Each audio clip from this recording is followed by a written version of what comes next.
legowo, rapat ini kita lanjut dengan catatan nanti kalau ada opini. Banyak penambang minerba di Nganjuk ngemplang pajak.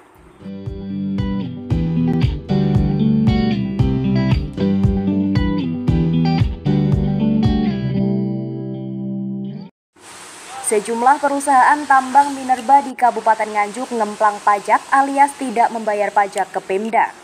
Hal tersebut terungkap saat hearing di DPRD Nganjuk yang diajukan Lembaga Swadaya Masyarakat MAPAK pada Senin siang 8 Mei 2023. PLT Kepala Bapeda Nganjuk Nafhanto Hawi mengungkap, di tahun 2022 pajak masuk dari perusahaan tambang hanya sebesar 95 juta rupiah. Itu pun dari 4 perusahaan, sementara di Kabupaten Nganjuk terdapat belasan perusahaan tambang yang beroperasi. Tadi total 30 juta. Terus untuk rekening tanah huruf ini Ahmad Subhan Kasir Macanan 3.900.000. Untuk pasir batu Sirtu, yang pertama Sutikno Kedendong, Mulyono Benjeng, Suyono Bangsongan Kayen Kidul total 61.681.300 rupiah, total 95,5 juta. Jadi ada 7. Terus untuk tahun 2023 ini sampai dengan Mei, 5 Mei, ini yang tanah huruf, rekening tanah huruf, ini Mulyono Benjeng sejumlah 4.100.000. Yang kedua pasir batu, Sutikno Kedendong dan Mulyono Benjeng lagi, batu Sirtu, ini total 18,74375. Itu Pak Ketua realisasi yang masuk di rekening Bapeda. Salah satu penambang Bagus Jatikusumo menyebut selama ini banyak penambang yang mengeluh tidak adanya fasilitas dari pihak Pemda kendati koordinasi kedua belah pihak cukup baik.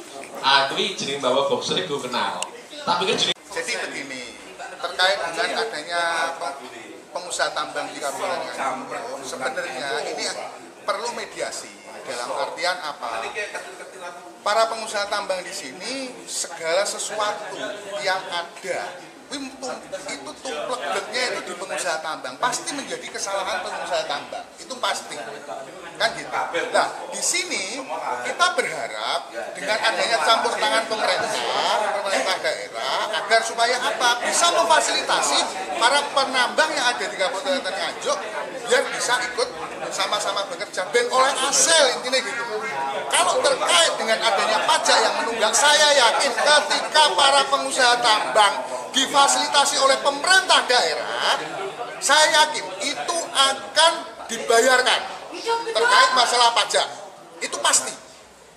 Yang penting itu sekarang koordinasi yang baik dulu. Semuanya itu perlu dimusyawarahkan. Intinya seperti itu. Selama ini koordinasi antara pengusaha dengan pemerintah daerah bagaimana? Alhamdulillah komunikasi dengan pemerintah daerah juga baik. Nanti ke depan bisa lebih sinergi antara pemerintah daerah dan intinya seperti itu. Sementara itu, Ketua LSM MAPAK Supriyono menyayangkan lemahnya tindakan dari pihak terkait dalam menindak tugas penambang yang ngemplang pajak. Tadi intinya keputusan sepakat, tapi benar-benar mengecewakan. Karena apa? Dari hasil pengakuan dari pihak penambang, istilahnya selalu dari armada juga rugi. Ini kan rugi nampo yang gawe tutup aja tambang. Pengusaha tambang juga banyak yang ngemplang pajak seperti itu. Seharusnya usulan saya sejak izin pertama kali sampai masa akhir itu harus dihitung benar dengan Perda nomor 8 tahun 2010. Itu ada perdanya membayar pajak 25% dari hasil tambang per meter kubik itu. Tapi nyatanya tahu sendiri tadi, hanya berapa juta hasilnya. Ya, dari yang dibacakan dari Bapenda tadi, bagaimana sikap yang akan dilakukan pengusaha karet? Ini terlalu lemah ya dari pihak Bapenda. Ya, harusnya kalau memang usaha tambang nggak mau bayar, tutup tambang, tegas. Ini nggak seperti ini, terlalu lemah. hasil akhirnya tidak mendapatkan PAD yang sesuai dengan yang diharapkan. Wakil Ketua DPRD Nganjuk Jianto memerintahkan pihak terkait untuk melakukan sidak pada penambang yang memplang pajak. Dengan begitu, kebocoran pajak bisa diminimalisir. Setelah hearing ini ada beberapa titik atau ada beberapa klausul yang harus kita sepakati, yaitu adalah pihak tambang juga harus wajib taat pajak. Ternyata dari beberapa masukan teman-teman dari perizinan tadi, baik dari Bapenda, dari pemerintah daerah Kabupaten Nganjuk, ada beberapa yang baru membayar pajak, yang wajib pajak. Ternyata tambang-tambang beberapa tambang juga belum yang sadar akan pembayaran pajak tersebut, supaya bisa meningkatkan jalan PAD.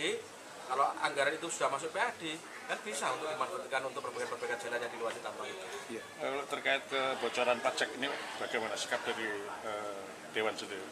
Kemarin mungkin ini teman saya Pak Manandani Komisi 3 tadi sudah mengusulkan juga, kalau nanti pihak tambang wajib pajak itu taat, juga akan menjadi prioritas pembangunan di jalan tersebut. Kalau yang belum membayar pajak, kita juga perintahkan tadi untuk Kasatpol PP, untuk dari Bapenda untuk koordinasi mana-mana tambang yang belum bayar pajak juga harus disidak supaya nanti bocoran-bocoran pajak itu bisa diminimalkan. Seperti diketahui, dampak dari tambang minerba di Nganjuk banyak dikeluhkan masyarakat, terutama kerusakan pada jalan yang dilalui armada tambang dengan muatan melebihi tonase. Dari Nganjuk, John Age Cyber melaporkan.